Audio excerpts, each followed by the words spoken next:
My name is Genesis, and I am an addict. My name is Alan, and I am an addict. Welcome to Answers from Genesis, where Jen and Alan deconstruct Christianity. Today, we are continuing our series called Addicted to God, which is roughly related to a book that Alan is currently writing on this topic. So please leave us your comments at the end, which may or may not end up in his book. By the way, this episode today will be exactly 30 minutes long. Exactly. All right, Alan. And believe me, it will come out of nowhere. All right, now, Alan, recently we've been discussing kind of some of our stories on just showing that we were as real a Christian as anybody else was out there, as much as people think that they really are, that we were no different from anyone else. Maybe we were a little bit different. I think we probably studied more than just about every Christian out there. But other than that, we had the same ideas, the same beliefs, the same views, the same experiences. We loved Jesus with all of our heart and all that. And today we want to just kind of wrap up that section and just talk a little bit about full preterism. So this was the belief that kind of brought us together. That's how we met one another um, Right. through through full preterism. So let's just take a few minutes and just share your story about how you came to see this doctrine, this view in the Bible. Sure. Oh, absolutely. So when I was a youth pastor at my church in Florida, Westminster Presbyterian Church, uh, I was in process of planting a daughter church because they were expanding and growing. Um, I had to finish my degree, my seminary degree, so I was just a few years off from that. So we had already started the ball rolling because once I did that, we wanted to hit the ground running. So I already had a launch team together, and we were spending weekly time in prayer for this church launch. And one of the things that we were praying for, my request to the team was, I want to know the truth of Scripture. I want to be as accurate as I can as I plant this church, because that was just a real passion of mine, is to really understand the Bible accurately. It was super super important to me. Um, and so I had the team pray, because even though I thought at the time, up until that point, I felt like I had a pretty good grasp of Scripture, there were still things that I thought, maybe there's things I don't know yet. Maybe there's things I still need to learn and I need to understand better. So that was my request. If I'm going to be the pastor of this church, I want to have the most precise theology that I could. And through that process, lo and behold, I was studying. And one night where my ex-wife now was away, she was visiting her family. I was studying the Bible. I had just had a conversation with one of my best friends, Jeremiah Thompson, who incidentally is in quite a few places in my book, because he helped me uh, come over to atheism, interestingly enough. But that's for another day. That'll come later. But him and I have always been good friends, and him and I were talking one night over the passages, specifically of John 14 through 16, and looking at the timetables there, the time text, and the soon and near, and stuff like that. Um, and so as we were looking through that, we just kind of hit a roadblock, and we were like, this doesn't make sense. It was just something didn't add up. We couldn't seem to square what Jesus was talking about there with his disciples, and he was giving the time texts there that you know. Um, but anyway, so Let I'm me like a just stop you. Let me stop you real quick.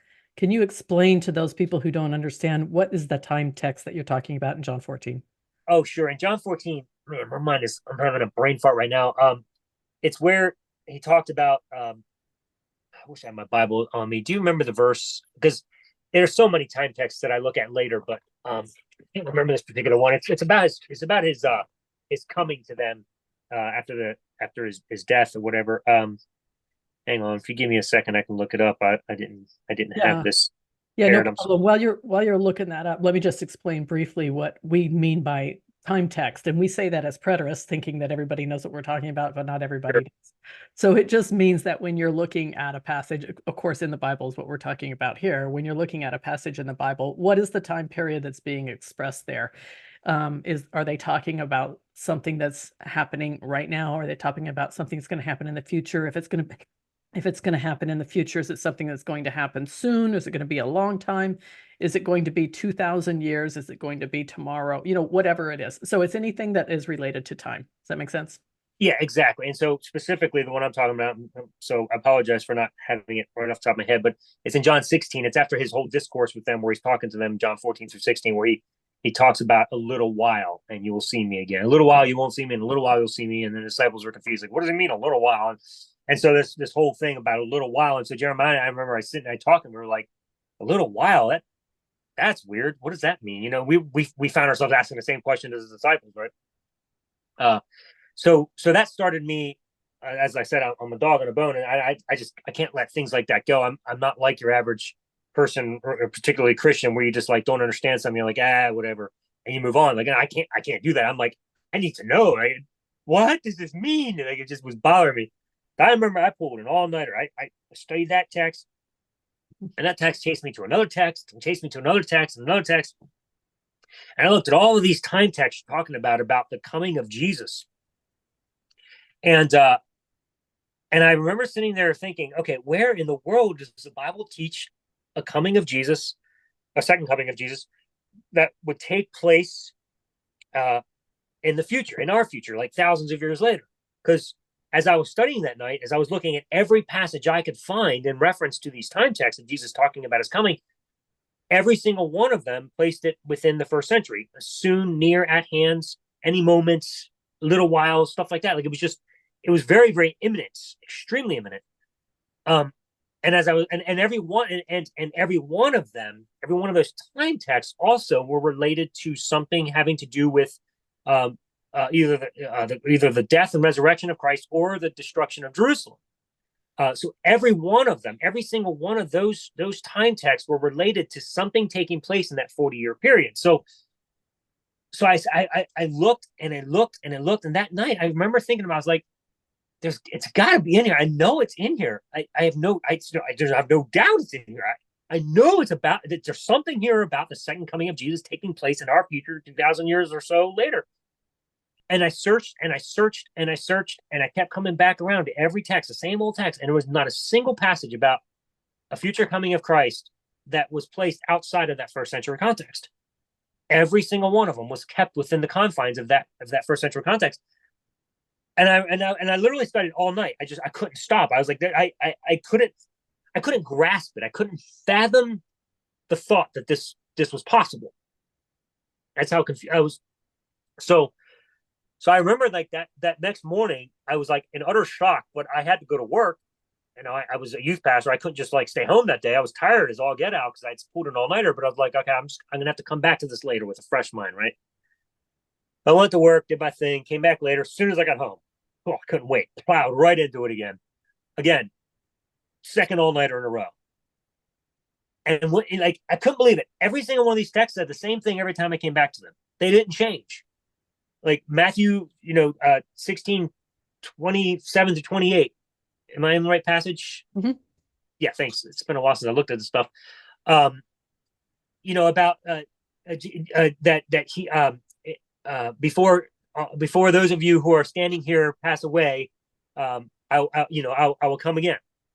And that's not the exact wording of the phrase sentence, but that's the gist of it.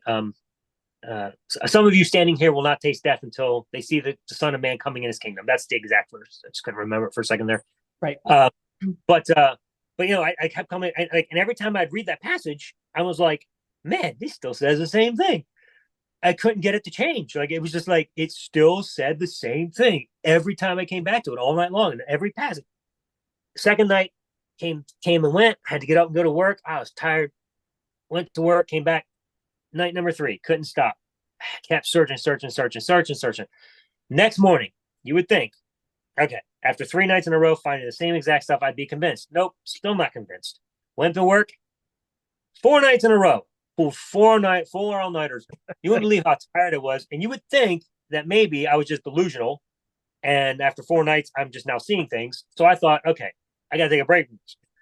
But before I took that break, that next morning, the fourth morning, I sat back in my chair because I had already known what full preterist was because I had read J. Stuart Russell's book, The Parousia, Okay. 5 or 6 years earlier, but remained unconvinced because I guess I didn't feel like he did a persuasive job with the heavens and the earth or new heavens and the earth, new earth language. So for some reason, it didn't push me over that line, but it made me a partial preterist for sure, like 100%. Which a preterist is, a preterism is a Latin word, means past fulfilled. So partial preterism are those who believe most of the prophecies in the New Testament are about the destruction of Jerusalem, but then there's still the prophecies about the future coming of Christ and the new heavens and the new earth, which is what I believed up until those 4 nights, because you just are convinced they're there. You don't ever take the time to check it out. You just, oh no, they're there.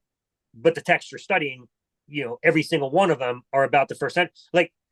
Like even as a partial preterist, I came to realize after those four nights that I had always been a full preterist. I just didn't realize it because I didn't realize that I had already placed all of the texts in the first century. It never occurred to me that I had already put them all there. I kept assuming there was some that weren't there. But as I went back and looked at all of them, I was like, there's none left.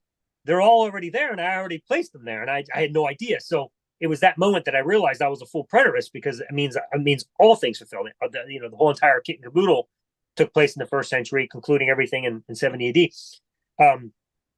Upon which the spiritual coming of Christ happened, and spiritual realities now take place, and all of that. And I, if I have time, I can go into that in a minute. But lo and behold, like I sat back and I said, I'm a full preterist, and I just like let this big exhale out. And I was like, what am I going to do? I'm going to lose my marriage. I'm going to lose my job. And I started to panic, everything. Like I was in like sweats. I was like, I really don't know. I can't do this. I literally started to panic. So I was like, I need to take some time to make sure that this is right. Because I knew what this meant, because I had also already by this time like researched a bunch of preterists online and found out they were all struggling. Everybody was going through turmoil because of this view. So I was like, man, I'm in trouble. So I was like, before I come out with this, I better be 100% certain. I better get some sleep on this. I need to talk to my wife on this at the time. Interesting story. When she came back, we sat down together, and we were driving home, and it was so heavy on my heart that I wanted to I needed to just tell her and see what her thoughts were. So I opened to Matthew 16, 27 to 28, right? And I sat it in front of her, and I said, hey, can you read that passage? And by the way, she grew up like I did, very heavy dispensationalists, fundamental Christian type of belief. She journeyed into Reform with me, so we kind of took this whole journey together. But I knew this was going to be the end. This is the cutoff. I mean, there's no way my marriage is going to survive this. But I remember her reading the text, and I said, what's it say? She said, that says Jesus came back already. I said, you're okay with that? She said, well, if the Bible teaches it, then of course I am. I was like, well, okay then. I just spent 4 nights with this, and you're like, just like that? Are you kidding me right now? Yeah, it was a pretty funny. So that was the end of that. Like, she was like, let's go. Like, she had already been used to me losing jobs already. So I've done it like 3 or 4 times by this point, because my theology kept changing. She was like, what's another one? So that was that. That was that story. So that didn't affect my marriage at all. It was actually pretty wonderful. But anyway, so yeah, lo and behold, over a 6-month period, it took me that long to make sure I knew 100%. I was willing to lose my whole life over this. And then, finally came out with it. There was this big rigmarole, lost my job, instantly shoved out of the church, practically that same day. I think they gave me like 2 days to clean up my office. I wasn't allowed to say bye to the teens or bye to anybody in the church. They just wanted me cut off. You're not allowed to talk to this as a heresy. I got treated like I freaking robbed the place. It was crazy. I literally wasn't allowed to say bye. They just chased me right out. It was nuts. And then of course put out all of these statements to the church about things that I supposedly believe as a full preterist, which they got from Google, which apparently was like a Christian Google or something. Cause I was like, I don't believe anything you're saying here. So it was weird, but they apparently felt the right to tell everybody what I believed. So that's the way that went. And of course, then I had, parents messing me, I want you to unfriend my child. I don't want you ever talking to us. I got a lot of hate mail. Yeah, it was bad. It was a bad time in my life. And out of that came what ultimately became known as Lift Church. And so, because we just, me and my launch team, everybody was on board with me. There was a couple that hadn't yet been persuaded of full preterism after that 6 month period, but they still didn't like the way the church treated me, and they were like, "This is stupid. I don't understand why they would treat you like this." And so they still ended up leaving with me, and so we all sat on my porch one day. I was like, "What do you guys want to do?" They're like, "Well, I guess let's plant the church because I mean, what else are we going to do? There's no other option." So that's what we did. We just went for it. Had no experience. I knew nothing about planting. I was like, "Well, let's give it a shot." I mean, I especially knew nothing about planting a heretical church, so you know, I should give it our best shot. Um, but it turns out, like even looking back now as an atheist, Wait, assume. Go ahead. let's let's leave that for Okay. the end. Yeah, let's look back at the end here. Was there any other parts of your story about preterism, or shall I go on? I do want to talk about how we're looking back at it now Yeah, later. sure. Give you a chance to your story too, so I don't want to take too much time. I'm trying to just give a very cursory evaluation of this, but that's pretty much the long and short of it all. I mean, there's obviously so many details about full preterism, but the long and short is, it's really rooted in the typology of the Old Testament. Types and shadows is what the Old Testament called. What Hebrews actually calls it that. So all of the old covenant was all rooted in elements that were portraying spiritual realities that were going to come. And so God used the temple system to portray those realities. So once Christ comes, he becomes the reality. And then once he dies and rises, we're no longer looking for physical fulfillments or natural fulfillments as it may be, because all of it's taking place now in the spiritual realm. And so his second coming was never supposed to be a physical coming.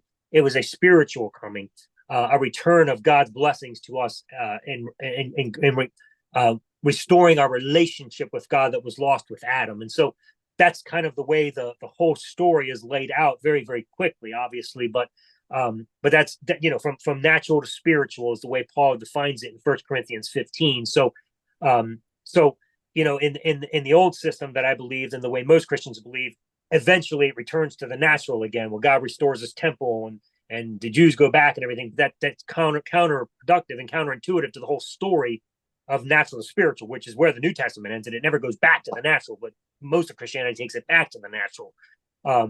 But so I came to realize, okay, all of this language of heavens and earth falling apart, the stars falling from the sky, and the moon turning to blood, and all these crazy language.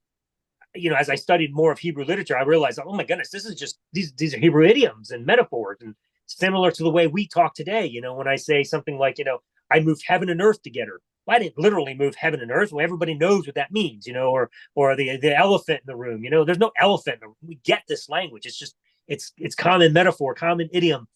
We never question in our current vernacular, but because it's something we don't understand from 2,000 years ago, oh, it's got to be literal. Well, no, it doesn't. And if you actually study the Hebrew literature, then you realize, oh my goodness, all this stuff in Revelation and all these other places, that's the metaphors, the idioms about the realities that were taking place at the time through the destruction of Jerusalem and the end of all the things natural and bringing in the spiritual realities.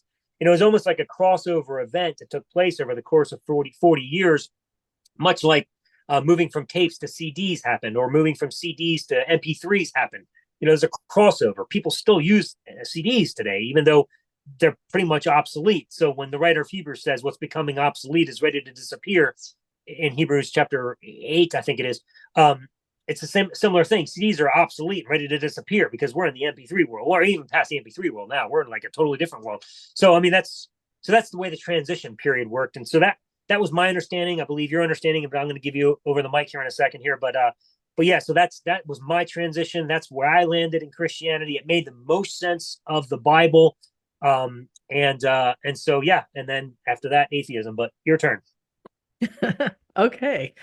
All right. Well, I know full preterism, there is a view called full preterism, but we don't all get there the same way. Just like those of us who get to atheism, we don't all get here the same way either. And so I got there in a very different way than you did, Alan. Very. And so a little bit about my story is that I was really, I would say, just a Bible geek. And I really liked studying all of the details of the Bible. And I taught a lot of in-depth Bible studies. And one of the in-depth Bible studies was Kay Arthur's precepts courses. And so she taught me how to Always look for the five W's and an H: who, what, when, where, why, and how. And so there was a really, really heavy focus on that. Um, so the time texts were something that when I heard about it in full preterism, that was something that I'd been doing already for many, many, many, many years, is always looking at, what is the time period that's being discussed here. But one of the other things that's a really, really prevalent in full preterism is audience relevance. That's what we call it. But that's really the who. So who is speaking and to whom are they speaking? Now, this could be whether they're writing the letter or they're speaking on a one-on-one conversation, or it is, to a whole group of people. And so this makes a huge difference in our understanding of what the passage might mean. So I remember one of my very first kind of aha moments with that. It was in Calvinism. We were told that, if we're a Christian, well, then God chose us, right? Jesus chose us. We're the chosen ones.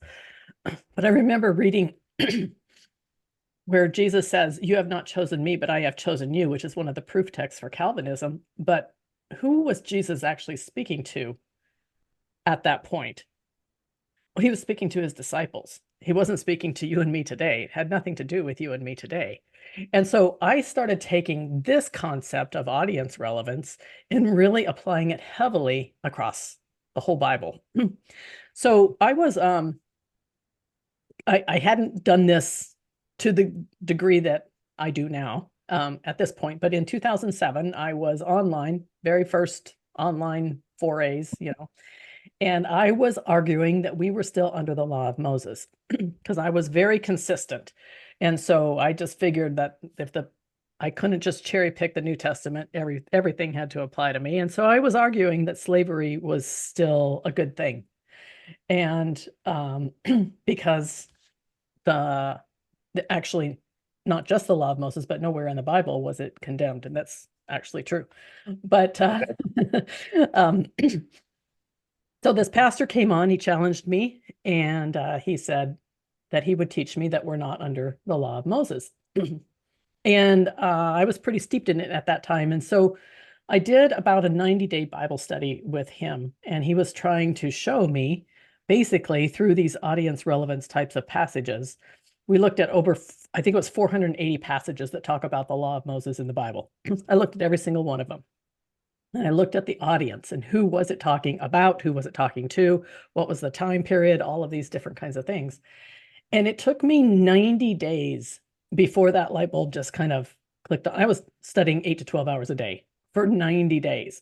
All right, you did your 4 days overnight. I did 90 days of 8 to 12 hours a day, nothing else but just studying the law of Moses. It's just like you to outdo me. No, we just did it different, right? I slept, you didn't. But anyway, I just finally, it was like, oh my goodness. It just tells us right there in Exodus and Deuteronomy that I have given you, Israel, this law right here, right? God gave it to Moses, or the angel gave it to Moses, whichever version you like to read. And then Moses came down and he gave it to Israel, and it wasn't given to anybody else. It was just given to Israel. Right. So I came out of that and I was more confused than ever then, because then I'm looking at other passages in the Bible and I'm like, okay, so if the law of Moses does not apply to us, then and so I started asking. So my first question was Matthew 5, 17 and 18. So do not think that I have come to abolish the law or the prophets. I have not come to abolish them, but to fulfill them. All right, so this guy has taught me that Jesus has fulfilled the law of Moses. For truly I say to you, until heaven and earth pass away, not an iota, not a dot will pass from the law until all is accomplished. But in that passage, it says the law and the prophets. It's not just the law. So I'm like, well, if the law has been fulfilled in Jesus, well, then what about the prophets? Because that's in the same verse there. And this guy who was teaching me, he was a seminary professor at Dallas Theological Seminary. And he says, I don't know. And at least he was honest. And so I said, well, then I have another question. So with the new covenant, then in Jeremiah 31, it predicts this new covenant. And it starts out, at that time, declares the Lord, I will be the God of all the tribes of Israel, and they shall be my people. And then it goes on, and this is reiterated in Hebrews, behold, the days are coming, declares the Lord, when I will establish a new covenant with the house of Israel and the house of Judah. And the house of Israel and the house of Judah. And I just kept going back and forth, the house of Israel and the house of Judah. And so I went back to my professor friend and I'm like, well, is the new covenant with me or not? I'm like, where am I in this? This is the house of Israel, the house of Judah. Jeremiah 31 says it's all the tribes of Israel. Where am I? And he couldn't answer. And he said, you have asked me harder questions than anybody in my whole life. And that was shortly before he died. And so Probably killed. Nice job. I know. I do sometimes You blew up wonder his about that. brain. Well done, Jen. Way to go. And I have asked those questions, especially the one about the new covenant, to anybody. I've asked it thousands of times. I want to say hundreds, but literally thousands of times I have asked that question to anybody who claims to be a Christian today. And to anybody who's listening here today, I'm going to ask you the same question. Which house do you belong to? The house of Israel or the house of Judah? Because that is what the whole Bible is about. And so now when I kind of I go back and I look at the whole Bible, I think that the book of Hosea, which isn't read a whole lot, it's not like one of your favorite books. Most people's not their favorite book. But if you go back and you read the book of Hosea, it's pretty short. It's the whole Bible in a nutshell. So it talks about how Israel was, the 12 tribes of Israel were one kingdom, and then they broke up into two, right? They had a fight. And so now there's two kingdoms. And the rest of the story is all about how are we going to get these two to make up and become one kingdom again. And the rest of the Bible is all about that same story too. The New Testament, that is the whole story of the New Testament, is bringing those two kingdoms back together into one. And so I kept thinking about this and kept looking at this, and I'm like, I don't know where I fit in this picture. So while you were focused more on time statements, Ellen, which are super, super important, I had the focus more on who is this about? Who is the audience, right? And I went searching all over, and I did a search for what I now call Bible words or church words. And so I searched, I think salvation was the first one. And so Kate Arthur, back to her, she had taught me how to use all kinds of tools so I could learn Hebrew and Greek. And I've actually then went on and took classes in that. So I learned a lot. But I searched every word in the whole Bible that was salvation, trying to find, first of all, what is salvation? It's not at all what we think it is. That's another topic for another day. But trying to find, okay, so where do I need salvation? And I could not find a single passage that had me included with salvation. And then faith was the next one. And after I looked at all of the passages for salvation and all of the passages for faith in the Bible, and I could not find a single one that applied to me in any way, not even a little bit, then I was like, I'm a full preterist. But I came at it from a very, very, very different route than you did, Alan. Hmm. So I'm going to throw that back to you right now. Our timer is just about to go off, but I do want to go ahead and finish what we're talking about today. I do want to give a close because we're not going to come back to this topic again. All right, so let's go ahead and just close that out. So for right now, let me throw it back to you and ask you. We often, I think both of us often get asked, are you still a full preterist today? As an atheist, are you still a full preterist today? And what would you say to that? That's a really interesting way to phrase it. So if you were to ask me, what is the best interpretation of the Bible, assuming we're taking it as a story from beginning to end that was written, what would be the best approach to understand this Alexa biblical? off. What's that? I turned the timer off. Sorry. Okay, just real quick.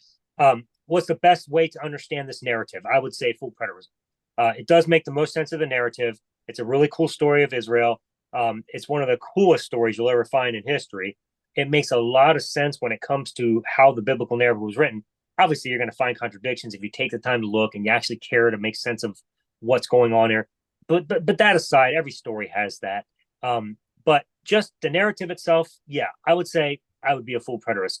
Am I a full preterist from a Christian perspective? No, because I don't believe the story is true. I think it's a fictional story that makes the most sense from a full preterist interpretation. As you said, audience relevance is a great way to describe it. When you look at it from that perspective, yes, full preterism is the best explanation. But no, I do not believe the story is true. You? All right. So similar but different, like we always do, right? Uh, so so in my subsequent studies now, as I've come out of Christianity and didn't think I would have any reason to study this anymore, but of course that's been very wrong. And so now I would say that in my subsequent studies, I now take the position that the story was written backward. And by that I mean that the war was happening in AD 66 to AD 73. There was a war happening in Jerusalem there. And in that war, I think that there were backstories that were written to make sense of what was happening in the war, to bring the Jews, to pacify them, to bring them down. And so I no longer think that there's any truth to any of those stories at all. And I think that's why all of the passages where Jesus says, you're going to see this and this and this and this and this and all these things happening. And when you see that happening, then you know that the time is at hand, the time is near. Well, why were they able to be so specific? Because it had already happened. In fact, when they were writing it, I believe they were writing it at the time that it was happening. And so it was like writing it 40 years earlier. And so the 40 years was the typology of, showing that second Exodus. So we have all kinds of typology happening in the New Testament. In the New Testament. And so I say that the Bible was actually written as a preterist story. It was not even ever intended to be a prophecy at all. It was intended to explain what was happening in that day. And that's why we find that none of the Gospels were written before that time period at all. That's when they first started coming out. So there's a reason why all of that time period is connected. And so that was kind of their propaganda. Well, it was their propaganda. I do believe it was a psyop. I do believe it was their propaganda to explain why the Jews needed to not revolt against Rome anymore. And so it worked. That's a whole nother story for another day, but that's kind of where I take it now. So the reason why it makes sense, why full preterism makes sense, is because it was written that way on purpose. Awesome. I love that wrap up. So we cheated a little today, went over just to clarify some things, but just like with any addiction, once the brainwashing is removed, you pick a time to stop and you stop. Awesome. We'll see you next week.